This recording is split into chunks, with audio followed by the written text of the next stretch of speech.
দেশ ছেড়েছেন নেত্রী, দল পড়েছে সংকটে।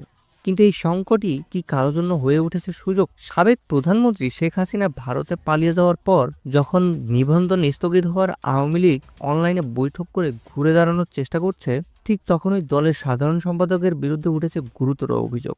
পালাতক নেত্রীর সাথে কথা বলিয়ে দেওয়ার নামে তিনি কি সত্যিই নেতাকর্মীদের কাছ থেকে অর্থ আদায় করছেন?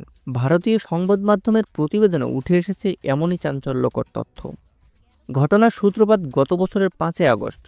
শেখ হাসিনা দেশত্যাগের পর কার্যত নেতৃত্বহীন হয়ে পড়ে আওয়ামী লীগ। নিবন্ধন স্থগিত হওয়ায় রাজপথের রাজনীতি থেকে ছিটকে গিয়ে দলটি নেতাকর্মীরা আশ্রয় নেন অনলাইন প্ল্যাটফর্মে, বিশেষ করে টেলিগ্রাম গ্রুপে। প্রতিদিন রাত ৯টার পর হাজার হাজার নেতাকর্মী এসব ভার্চুয়াল বৈঠকে যোগ দেন।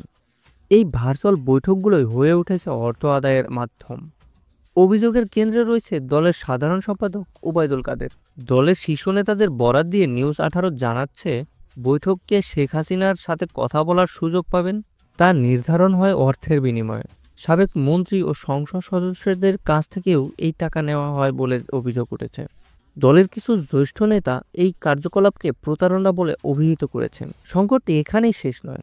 দলের নেতারা আরও আশঙ্কা করছেন যে এই গোপন গ্রুপগুলো আর গোপন নেই।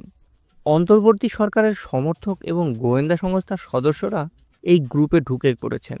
তাদের ভয়, গুরুত্বপূর্ণ কথোপকথন রেকর্ড করে তাদের নেতাকর্মীকে গ্রেপ্তারের জন্য ব্যবহার করা হতে পারে, যা দলের অস্তিত্বকে আরও হুমকির মুখে ফেলবে। এই পরিস্থিতিতে দলের ভেতর থেকে নেতৃত্ব পরিবর্তনের দাবি উঠেছে। পালাতক শেখ হাসিনাও নেতৃত্ব পরিবর্তনের আভাস দিয়েছেন বলে নিউজ ১৮ এই প্রতিবেদনে দাবি করা হয়েছে।